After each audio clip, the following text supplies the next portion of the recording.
ouvre ses portes.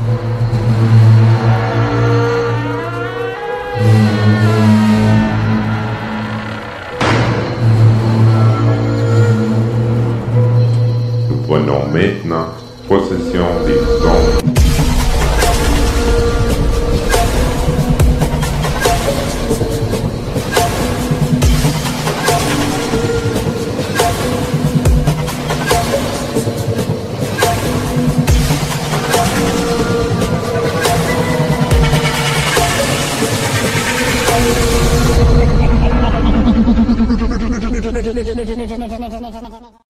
Bonjour tout le monde, bienvenue à l'émission Zone Insolite, une émission qui vous parle de sujets paranormaux, d'ovnis, d'extraterrestres, d'expériences étranges ou encore des discussions sur des articles intéressants décrivant des phénomènes étranges. L'émission est en direct au 96.9 FM et pour ceux qui réécoutent, qui veulent réécouter les podcasts, vous pouvez aller sur le site de la radio en ligne au https://969fm.ca. Si vous n'êtes pas en direct, ben vous allez aussi dans les menus, cliquer sur les podcasts et faire une recherche sur l'émission Zone Insolite et la date de diffusion que vous aimeriez réécouter. Vous pouvez également nous voir en différé sur le site https://conscienceplus.com et vous cliquez sur les émissions qui vous intéressent.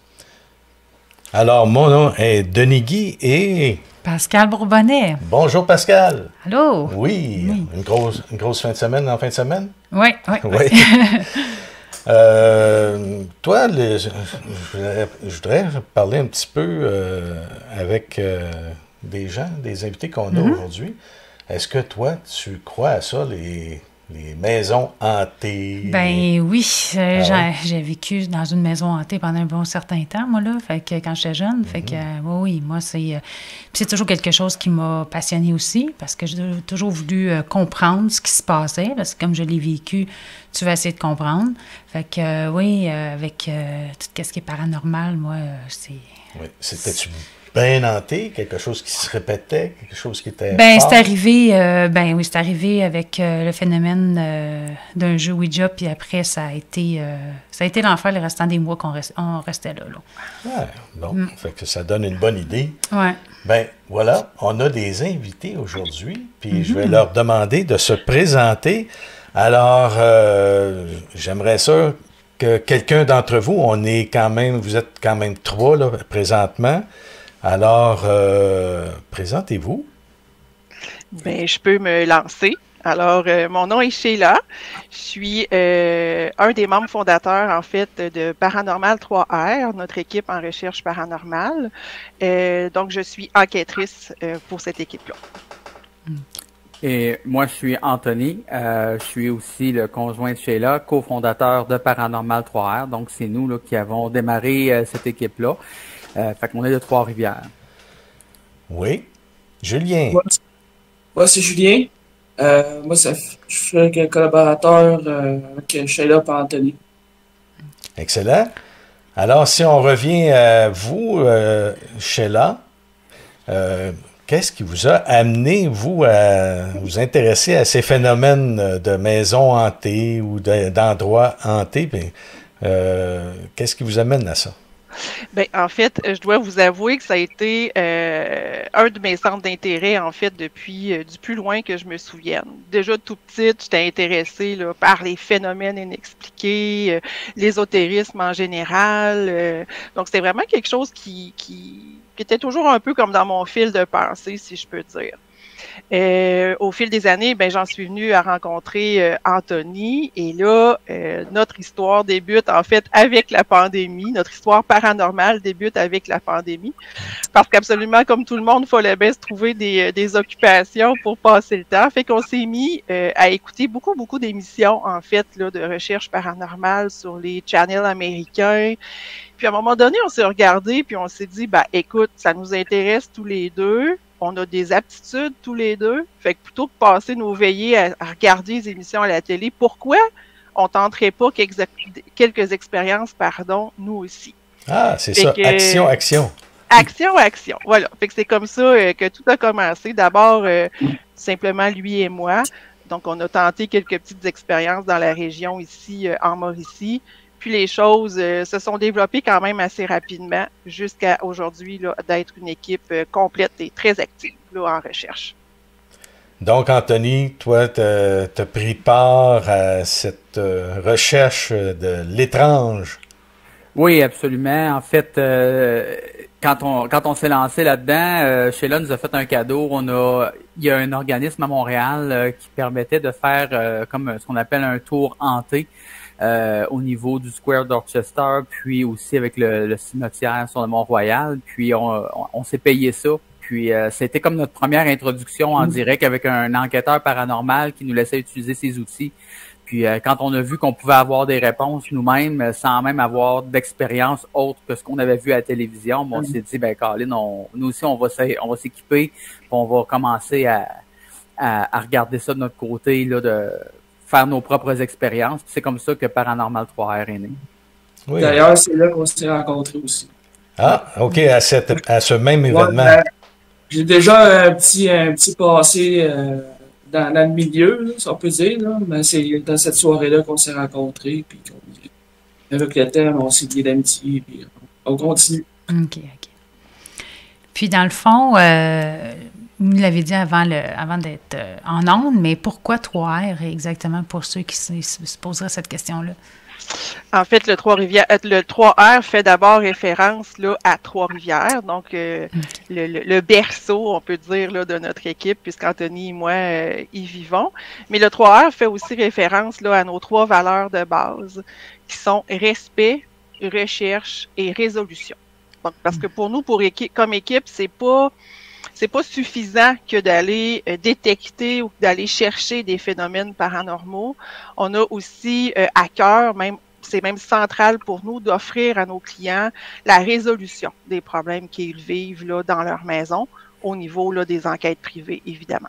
OK. Puis vos enquêtes, dans le fond, vous faites des enquêtes pour des gens, mais est-ce que vous faites des enquêtes juste pour vous, exemple, pour aller explorer des places étranges? Faites-vous des genres de beaucoup de voyages pour visiter des endroits comme connus, en fait, là, du paranormal? Là? Ben, je vous dirais connu et moins connu. Okay. Dans le fond, on a fait des expériences. C'est sûr que toute équipe paranormale qui se respecte va commencer dans des lieux qui sont réputés hantés. On pense d'abord au cimetière parce que c'est là qu'il peut y avoir beaucoup de présence de défunts. Mais ça s'arrête pas juste là. Nous, on a quelques lieux en Mauricie. Puis cet été, Sheila et moi, on a fait un voyage aux États-Unis. On a eu la chance d'aller visiter plusieurs endroits très connus aux États-Unis. Qui sont réputés hantés, dont la fameuse Conjuring House, qui est dans le Rhode Island à Harrisville. Donc, cette maison-là, elle est à la base là, des événements qu'on a vus dans la franchise de Conjuring, la conjuration en français, qui est basée sur le travail de Ed et Lorraine Warren, qui sont des pionniers aux États-Unis là, de la recherche paranormale. OK. Et Julien, donc, toi, tu t'es uni à eux suite à cette première que vous avez fait ensemble. C'est ce que je comprends. Oui. Oh. Et puis toi, qu'est-ce qui t'a amené, justement, Julien, à t'intéresser à tous ces phénomènes? Ben, ça m'a toujours intéressé, en fait, un peu. Là. Comme Sheila a dit, des shows de TV comme Taps, Ghost Adventure. Puis j'ai toujours eu comme un petit ressenti là, que je pouvais avoir, mais le paranormal au Québec, c'est un milieu quand même fermé. Trouver du monde qui veulent t'accueillir, c'est presque impossible. J'ai eu un coup de chance à un moment donné, puis ça a démarré après. Mm-hmm. Puis là, c'est ça. J'apprends à connaître tout ça, puis... OK. Puis dans quand vous allez, mettons, dans une enquête pour une personne privée, exemple, est-ce que vous êtes toujours tous les 3 ou vous y allez séparément? Ou, Oui, on est toujours en fait là, tous les 3. Les 3, oui. OK. Oui, OK. effectivement. Avez-vous des rôles particuliers ou êtes-vous comme attitré à quelque chose chacun ou ça peut changer? Bien, c'est sûr qu'au fil du temps, au fil des enquêtes qu'on fait, on est en train, là, je pense, de trouver un peu nos secteurs de spécialisation, là, parce qu'on apprend, nous aussi, à se connaître dans ça. Puis on apprend là, à travailler aussi au sein de notre équipe.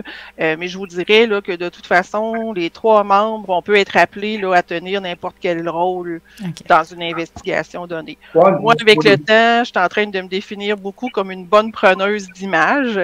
Donc, j'aime bien filmer, puis je pense que j'ai un petit don là, pour aller chercher les images qui peuvent être intéressantes là, au niveau de nos enquêtes. Anthony est très bon là, au niveau de ce qu'on appelle les Electronic Voice Phenomena. Donc, il va vraiment bien travailler là, avec nos appareils. Il pourra vous en parler évidemment plus longuement tantôt. Julien est un excellent analyseur, si je peux dire, de photos. Donc, il a un œil de lynx pour aller chercher des anomalies dans les photos et pour prendre ces photos-là aussi. Ouais. Ouais, en fin de compte, c'est une bonne spécialité, ça aussi. Parce que des fois, les phénomènes sont subtils. Hein? Oui, la plupart du temps, je pense. Hein?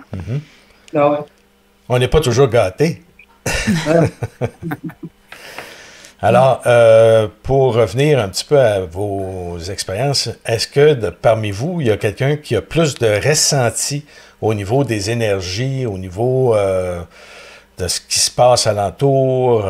Est-ce que parmi vous, là, il y a quelqu'un qui est plus sensible que d'autres? Je dirais, Julien a quand même une bonne sensibilité de ce côté-là. Habituellement, quand Julien va nous dire je ressens, soit j'ai la chair de poule ou je ressens un frisson, on va mettre nos appareils près de lui puis on va commencer à avoir des lectures. Moi, c'est quelque chose de très, très récent pour moi, la sensibilité. Puis, je sais pas s'il y a un lien avec le voyage qu'on a fait aux États-Unis parce que on a quand même été au lieu de sépulture des Warren. Les 2 sont décédés à ce jour. Et puis, au moment où est-ce qu'on est allé, fait intéressant, il y a une légende urbaine qui dit que lorsqu'on va se recueillir sur la tombe des Warren, si on leur demande gentiment d'avoir leur bénédiction, on va avoir un certain ressenti. Et puis nous, c'est un peu ce qui s'est passé. Puis moi, lors de cette expérience-là, j'ai comme senti un peu, je sais pas comment appeler ça, est-ce que c'est le 3e œil ou peu importe, j'ai senti comme mes horizons s'élargir, puis j'ai ressenti vraiment une main qui s'est posée sur ma joue. Puis c'est vraiment une sensation de chaleur, comme si vraiment quelqu'un avait une main chaude puis m'avait posé la main sur la joue. Et puis depuis ce temps-là, j'ai une plus grande facilité à ressentir des énergies, surtout du côté positif-négatif. Peut-être pas de dire c'est un homme, c'est une femme, je suis pas rendu là du tout, mais de savoir est-ce que l'énergie devant laquelle je suis confronté, c'est positif ou négatif. Et puis, c'est une expérience assez incroyable, là. Mais nous, c'est sûr que quand on a la chance, il y a des gens qui nous approchent des fois qui vont nous dire, ben moi j'ai des dons médiumniques, ben on est toujours intéressé parce que d'avoir quelqu'un qui a ce type de don-là, qui est développé, c'est toujours aussi un atout là, comme collaborateur avec une équipe paranormale. Vous enregistrez vos visites que vous faites et tout. Actuellement, votre site contient quand même quelques-uns.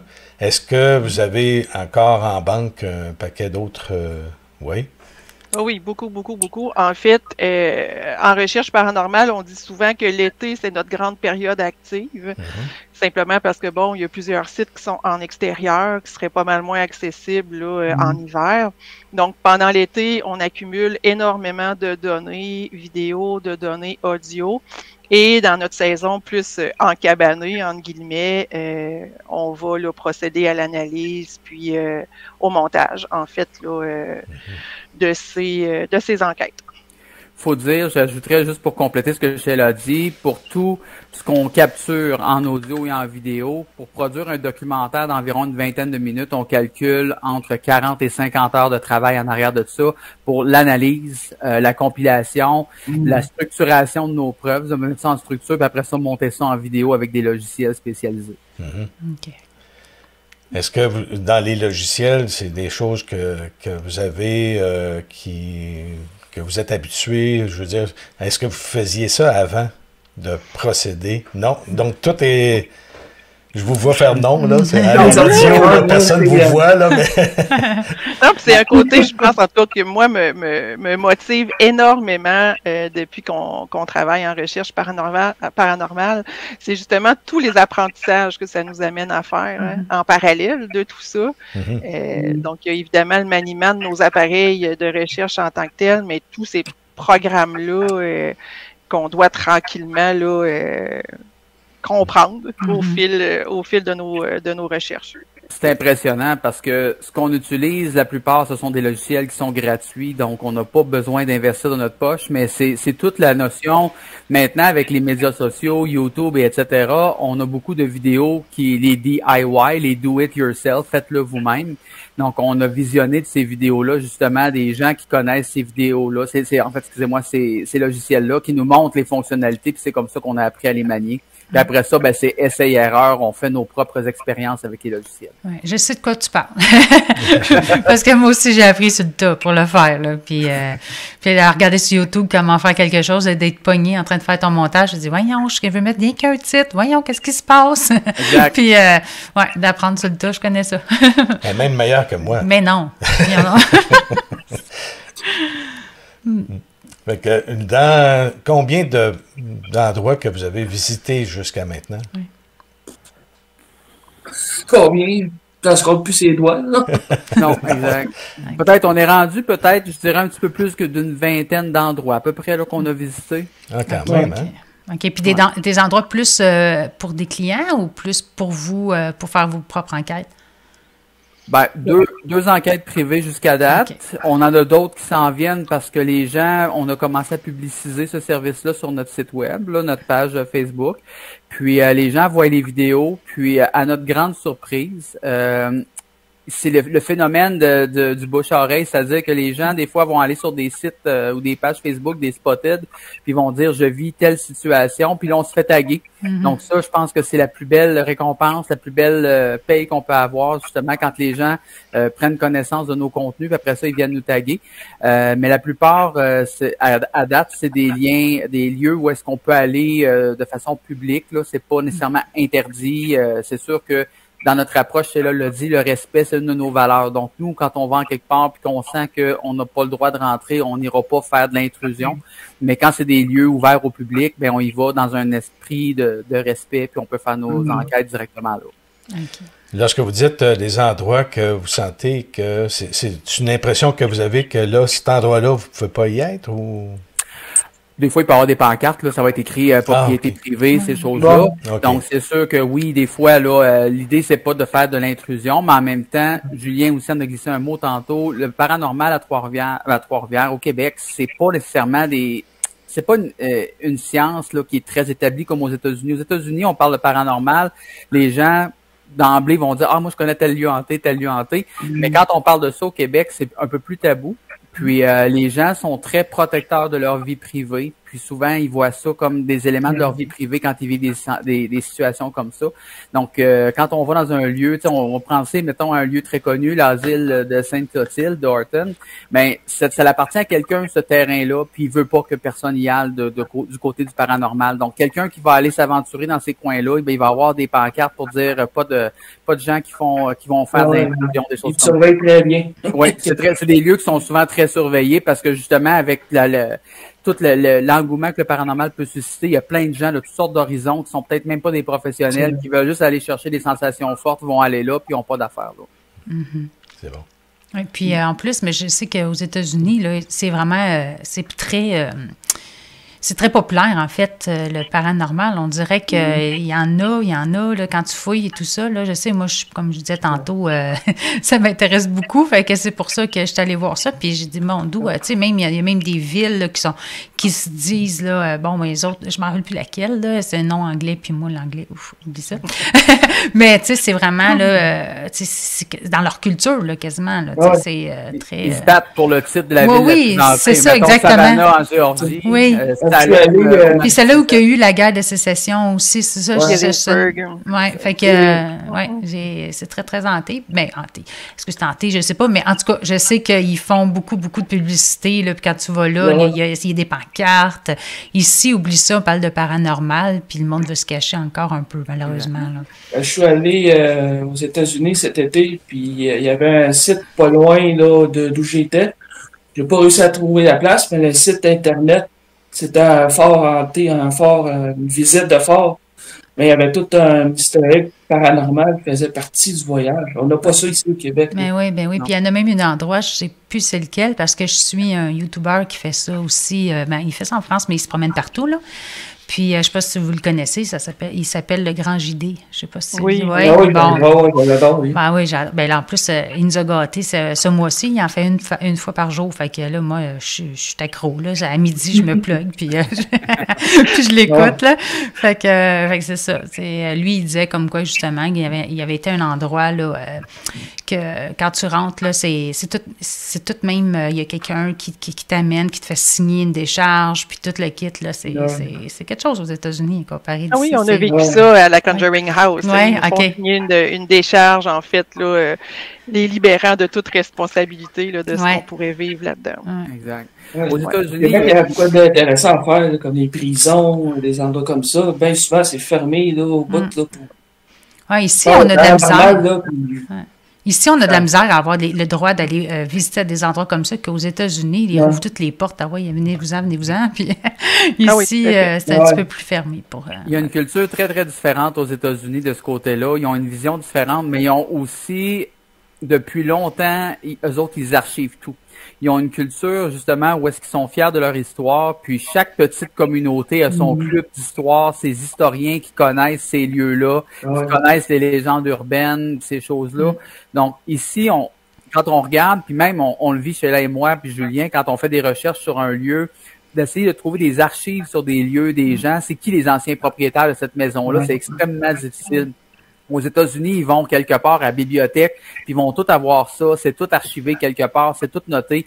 Puis s'ils l'ont pas de façon électronique, numérisée, ils ont des vieux cahiers, des vieux registres de paroisses quasiment aux États-Unis qui sont capables d'avoir accès, ce qui est très difficile, nous, ici au Québec. Donc, c'est vraiment un choc de culture. On n'a pas cette culture-là d'avoir tout archivé, d'avoir tout gardé.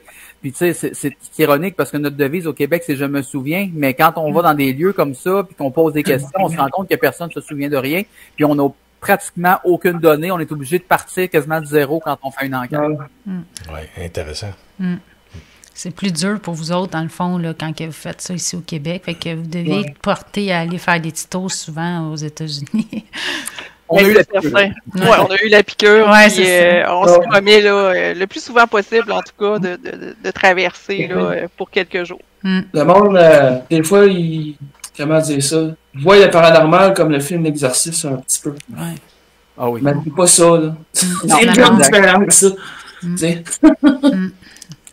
On parle du mot, c'est ça. Écoute, paranormal, eux autres, ils pensent à ces films-là de Conjuring, l'exorcisme. Là, ils pensent qu'on arrive avec des prêtres quelque part. Mais c'est pas... Disons que la tête va Puis- faire 360. Puis tu pitches de l'eau bénite un peu partout, là, tu sais. Push d'eau bénite, là. Psh, psh, psh. Ouais. Donc, bon, mais au moins, avec un genre d'émission comme ça aujourd'hui, ça va pouvoir ouvrir les esprits des gens que, tu sais, comme Ben, quoi on que, le tu sais, souhaite, on le ben souhaite, ouais. puis surtout aussi, un peu comme les gars décrivent, peut-être défaire certains tabous, certaines idées préconçues, que parce que même au niveau de la population, quelqu'un qui vit des phénomènes dans sa maison, subtils, comme Denis disait tantôt,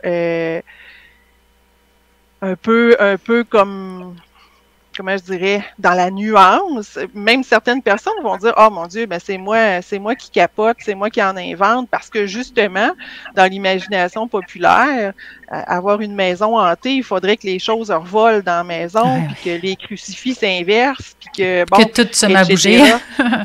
Alors Ouais. qu'en réalité, Mais il y en a c'est des très endroits comme ça quand même au Québec. Ouais, moi, je l'ai vécu, là. Ça bougeait, là, tu sais, là. Oui. Ouais, vraiment, là. C'était, ça n'exclut pas, ouais. comme on dit. C'est la sauf que c'est pas toujours possibilité. comme ça. Des fois, ça peut être subtil.